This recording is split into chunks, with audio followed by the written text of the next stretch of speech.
Financial management MCQ most important. Budget क्या है? Budget भविष्य की गतिविधियों के लिए बनाई गई योजना। बी आंसर है इसका। बजट वो होता है जो मतलब कि भविष्य के लिए बनाई गई प्लानिंग,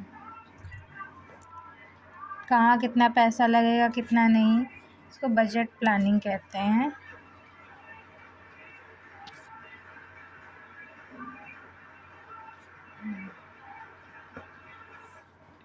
हमारे दूसरे क्वेश्चन में बजट की प्रकृति क्या होती है? बजट की प्रकृति क्या होती है?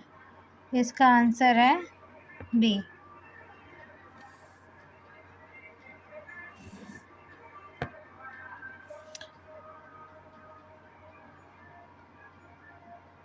यह भविष्य का अनुमान होता है। बजट की प्रकृति होती है, यह भविष्य का अनुमान होता है, अनुमान पर आधारित होता है, एग्जैक्ट नहीं होता है। ठीक है, बजट क्या होता है? Nature of budget. अब आते हैं, निम्न में से बजट का कौन सा कार्य है?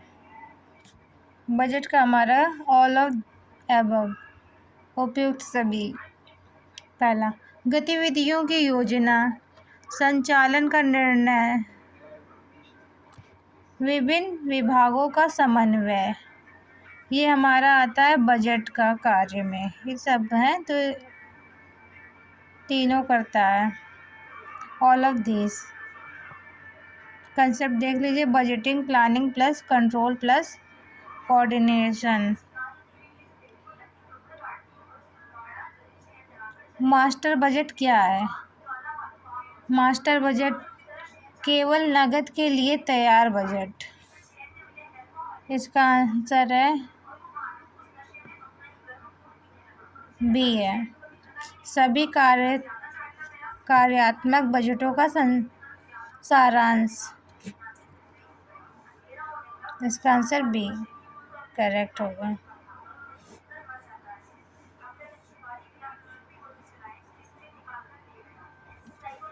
मास्टर बजट सभी बजट का कॉम्बिनेशन समरी होता है। Flexible budget is prepared for, लचीला बजट किसके लिए तैयार किया जाता है? लचीला बजट विभिन्न गतिविधियों स्तर के लिए तैयार किया जाता है। इसका आंसर है डिफरेंट लेवल ऑफ एक्टिविटी।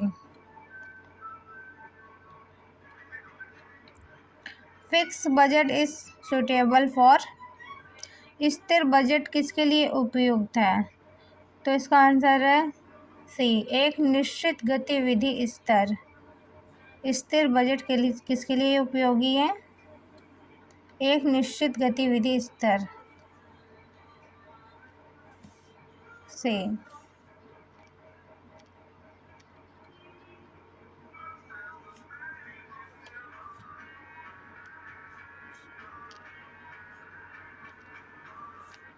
अब आते हैं 7 क्वेश्चन में। मानक लागत क्या है? मानक लागत ये है पहले से निर्धारित लागत। जो मानक लागत उसे कहते हैं जो मतलब कि जो कार्यकर्ता पहले ही से सोच लेता है कि क्या लागत होगी, इसमें कितना खर्चा आएगा कितना नहीं आएगा, तो इसे मानक लागत कहते हैं। स्टैंड कॉस्ट पहले से तय बेंचमार्क होती है। Okay, what is variance? विचलन क्या है? तो इसका आंसर है वास्तविक और मानक लागत का अंतर। वास्तविक क्या कहते हैं, मानक लागत का अंतर। इसका है answer A.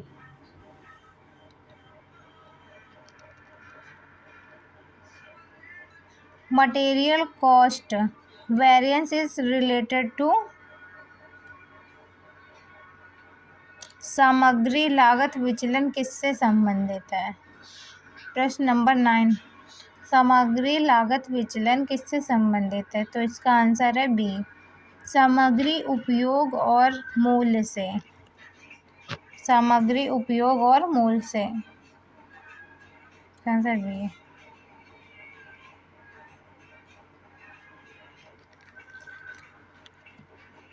Labour variance एरिसेस due to, श्रम विचलन किन कारणों से होता है?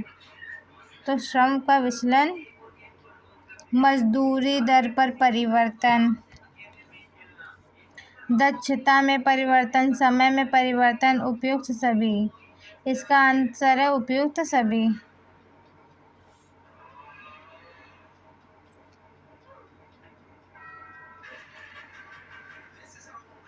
What is responsibility accounting? उत्तरदायित्व लेखांकन क्या है?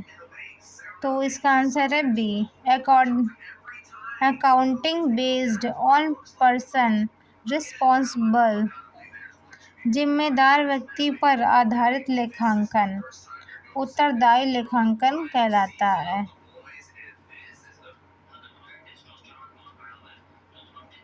अब आते हैं 12 नंबर पे। A cost centre is responsible for, लागत केंद्र किसके लिए जिम्मेदार होता है? लागत केंद्र लागत को नियंत्रण करता है, तो वो लागत नियंत्रण के लिए ही जिम्मेदार होगा।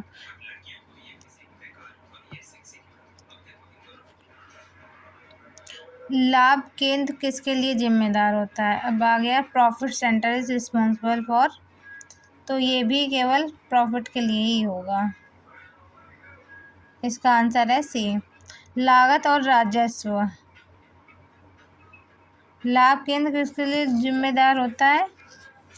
बोथ, लागत और राजस्व, बोथ कॉस्ट एंड रेवेन्यू, दोनों के लिए होता है। कॉस्ट इसलिए दोनों कंट्रोल करता है कंसेप्ट।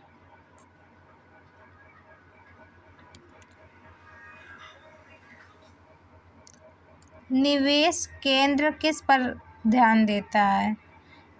निवेश केंद्र हमारा निवेश पर प्रतिफल करता है, मतलब निवेश पर ध्यान देता है। इसका आंसर है सी, निवेश पर ध्यान देता है। निवेश केंद्र निवेश पर ध्यान देता है, याद रखिएगा। Management accounting is useful for, प्रबंधन लेखांकन किसके लिए उपयोगी होता है? तो प्रबंधन अकाउंटिंग हमारा निर्णय लेना, योजना बनाना, कंट्रोलिंग नियंत्रण करता है, योजना निर्णय, इन सभी के लिए हमारा प्रबंधकीय लेखांकन उपयोगी होता है। All of this, all of above है इसमें।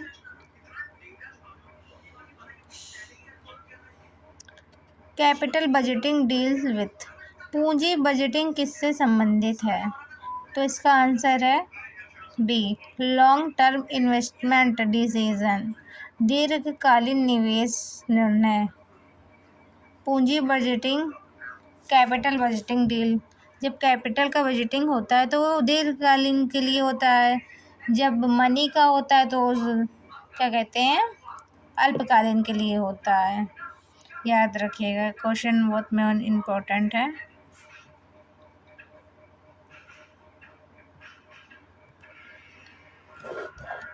पूंजी की लागत क्या दर्शाती है?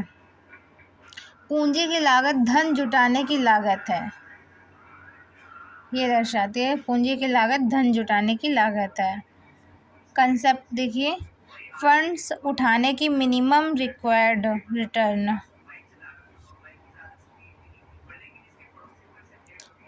Capital structure main. पूंजी संरचना का क्या अर्थ है? पूंजी संरचना का मिक्स ऑफ डेब्ट एंड इक्विटी, ऋण और इक्विटी का मिश्रण। पूंजी संरचना का अर्थ है ऋण और इक्विटी का मिश्रण। इसमें मिक्स होता है, डेब्ट भी आते हैं, इक्विटी भी आता है, दोनों का मिश्रण हमारा पूंजी संरचना कहलाता है।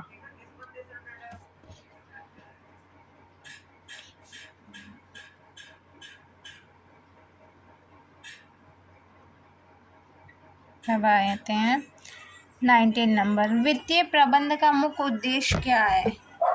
वित्तीय प्रबंध का मुख्य उद्देश्य है वेल्थ मैक्सिमाइजेशन,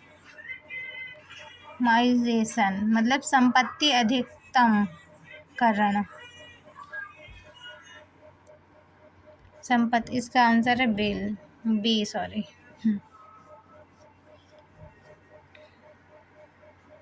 अब आता है 20 नंबर, पे बैक अवधि विधि क्या मापती है? पे बैक अवधि विधि हमारी निवेश मापन आने का समय है, इसका B answer. Net present value NPV is, NPV इसका मतलब होता है ना प्रॉफिट होना, नहीं इसका ये नहीं मतलब होता है, इसका कुछ और है। आंसर है इसका आवक जावक का वर्तमान अंतर। नेट प्रेजेंट वैल्यू का अंतर मतलब है आवक जावक का वर्तमान अंतर, इसका है बी।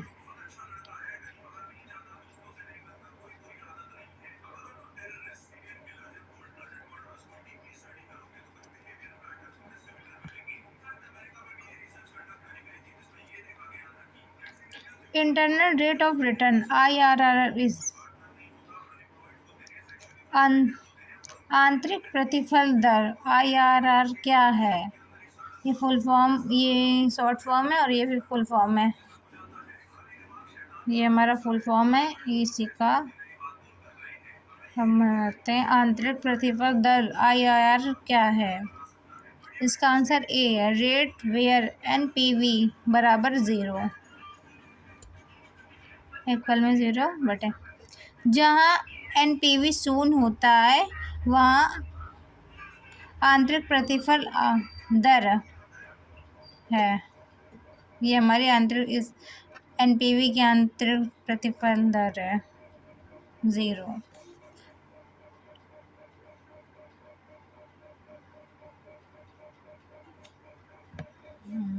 पेन चल जाता है। रिस्क, वित्त में जोखिम का क्या अर्थ है? वित्त में जोखिम का अर्थ हमारा बी, इसका आंसर है बी। लाभ की अनिश्चितता, लाभ का कोई मतलब कि निश्चित नहीं है कि हमें लाभ ही होगा, तो ये हमारा जोखिम है वित्त में।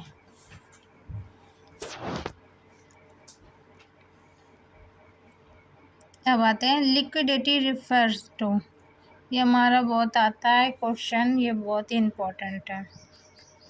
तरलता का क्या अर्थ है? तो इसका आंसर है बी, अल्पकालीन दायित्व चुकाने की क्षमता।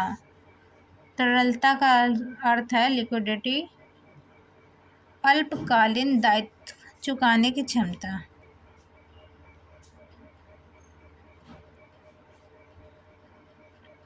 लाभांश क्या होता है? इसका आंसर है लाभ का हिस्सा लाभांश कहलाता है। Market risk is related to, बाजार में जोखिम किससे संबंधित है? तो बाजार में बाजार मूल्य से, कि बाजार मूल्य में उतार चढ़ाव से ही होगा, इसका आंसर है बी। जोखिम है बाजार का मूल्य बढ़ जाता है घट जाता है, ये हमारा बाजार मूल्य जोखिम कहलाता है। ब्याज दर किस कारण होता है? तो ये हमारा ब्याज दर किस कारण होता है, सॉरी ब्याज दर जोखिम किस कारण होता है? तो हमारा ये है, इसका आंसर ए ही है, ब्याज दर में परिवर्तन घट गया, ब्याज का दर बढ़ गया, ये हमारा जोखिम है। घट जाता है तो हानि होती है और बढ़ जाता है तो लाभ हो जाता है।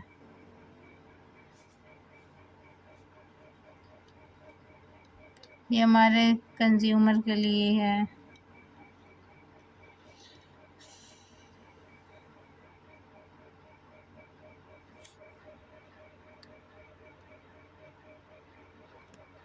इसका ये मतलब नहीं, मतलब कि जब कंपनी ऋण देती है तो उसमें कितना परसेंट लगाती है इंटरेस्ट। अगर इंटरेस्ट बढ़ाकर लगाती है तो कंपनी को हमारे प्रॉफिट होगा, और घटा जाता है तो लॉस होता है। ये होता है। क्रेडिट रिस्क मीन्स, क्रेडिट जोखिम का क्या अर्थ है? तो इसका आंसर है हमारा बी। ये बी लगा दें। उधारकर्ता द्वारा भुगतान न करना। क्रेडिट जोखिम का क्या अर्थ है? क्रेडिट होता है जैसे कि क्रेडिट कार्ड, तो उधार ले लेता है लेकिन उधार का भुगतान नहीं करता है। क्रेडिट जोखिम का अर्थ उधारकर्ता द्वारा भुगतान न करना। ऑपरेटिंग लिवरेज किससे संबंधित है? ये हमारा आ गया लिवरेज। फिक्स ऑपरेटिंग कॉस्ट से। ऑपरेटिंग लिवरेज किससे संबंधित है? स्थिर संचालन लागत से। Financial leverage is related to. वित्तीय लिवरेज किससे संबंधित है? ये ऋण से, ऋण वित्त पोषण से संबंधित है। कैसा? फाइनेंशियल, ये फाइनेंशियल है, और एक ऑपरेटिंग लिवरेज है। ऑपरेटिंग संबंधित होता है स्थिर से, और हमारा वित्तीय लिवरेज संबंधित होता है ऋण वित्त, डेब्ट फाइनेंसिंग। अरे यार सॉरी, ये बार बार हो जाता है, घट गया। लाभांश नीति क्या है? इसका आंसर है हमारा बी। लाभ वितरण से संबंधित नीति। अब आता है 32 नंबर पर। स्टेबल डिवाइडेंड पॉलिसी में मतलब स्थिर लाभांश नीति का क्या अर्थ होता है?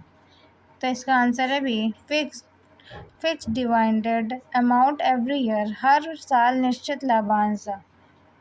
स्थिर लाभांश से जैसे कि स्थिर होता है तो वही एक ही चीज़, मतलब उतना ही लाभांश मिलता है। ये हमारा प्रेफरेंस शेयर के लिए होता है, फिक्स्ड मिलता है। और क्या कहते हैं, इक्विटी शेयर में क्या कहते हैं, वेरिएबल डिवाइडेंड मिलता है।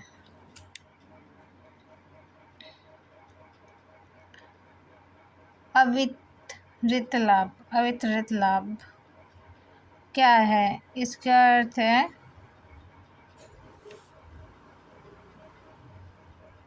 बी। इसका आंसर है वितरित लाभ। अवितरित लाभ का आंसर है वितरित लाभ। वितरित से आप समझ जाना, वितरित है, इसमें खुद ही आंसर छुपा है।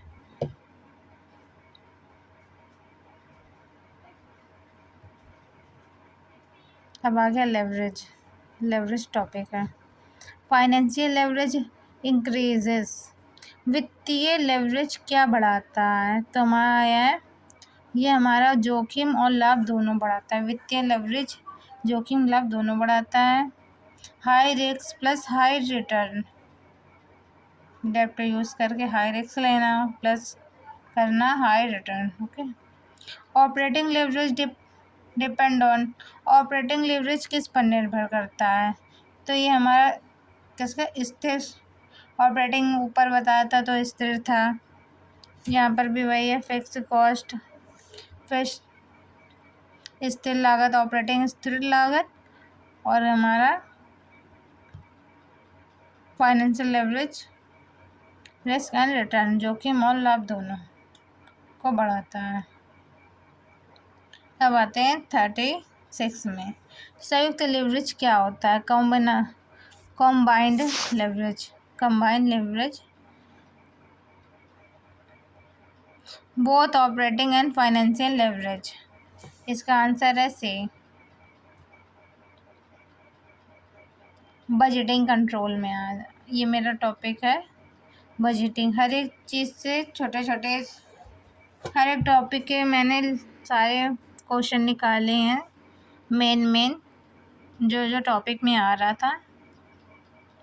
बजटिंग कंट्रोल मीन, बजटिंग नियंत्रण का क्या अर्थ है?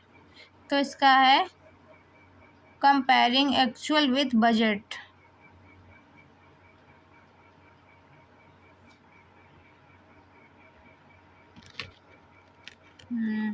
अच्छा, फिर आ गया ज़ीरो बेस बजटिंग मीन, शून्य आधारित बजटिंग क्या है? शून्य आधारित बजटिंग मीन्स है B, starting from zero base, हर बार ज़ीरो से प्लानिंग करना। शून्य आधारित बजटिंग क्या है? मतलब कि ज़ीरो से प्लानिंग करना है।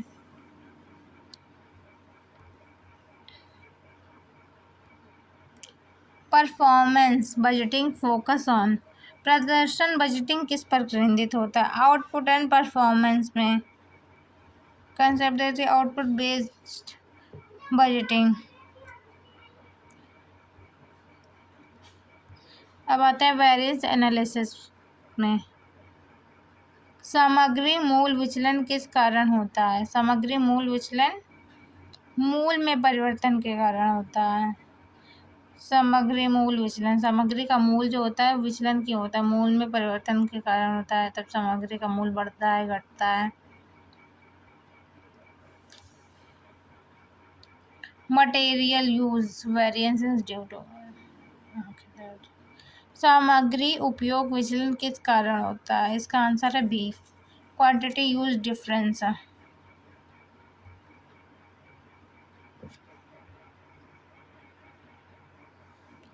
सेविंग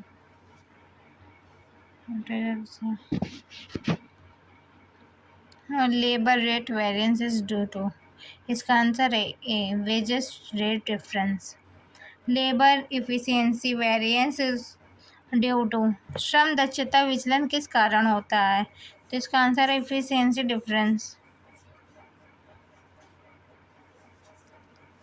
प्रासंगिक लागत क्या है?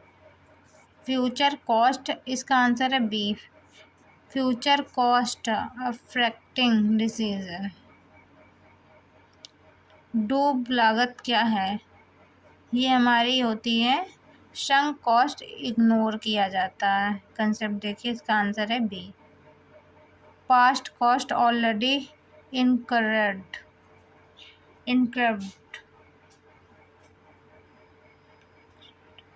अब आते हैं 46 पर। Opportunity cost is, opportunity cost is अवसर लागत क्या है? ये हमारा है cost of next best alternative. Break even point, ये हमारा ब्रेक इवन पॉइंट है, ये बहुत इंपॉर्टेंट है। इसका मतलब होता है ब्रेक इवेंट पॉइंट है BEP। इसमें ना ही प्रॉफिट होता है और ना ही लॉस होता है, दोनों चीज़ बराबर होती है। नो प्रॉफिट नो लॉस, ये देखिए इसका आंसर सही है।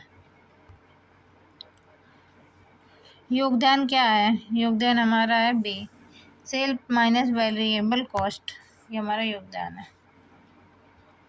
फाइनेंशियल डिसीजन इंक्लूड्स, वित्तीय निर्णय क्या शामिल है? वित्तीय निर्णय में क्या शामिल है? तो इसमें डिवाइडेड डिसीजन है, वित्तीय निर्णय में डिवाइडेड डिसीजन है। ये हमारा लास्ट क्वेश्चन है इस सीरीज का। तो इस गोल ऑफ फाइनेंशियल मैनेजमेंट, वित्तीय प्रबंधन का लक्ष्य क्या है? वेल्थ मैक्सिमाइजेशन, ये बहुत इंपॉर्टेंट क्वेश्चन है, इसको आप याद कर लीजिएगा, ये आता ही है। और प्लीज़ सब्सक्राइब करिएगा, आप नए हैं तो सब्सक्राइब माय चैनल, मैंने अभी अभी स्टार्ट किया है। लाइक करें, सब्सक्राइब करें। Thank you.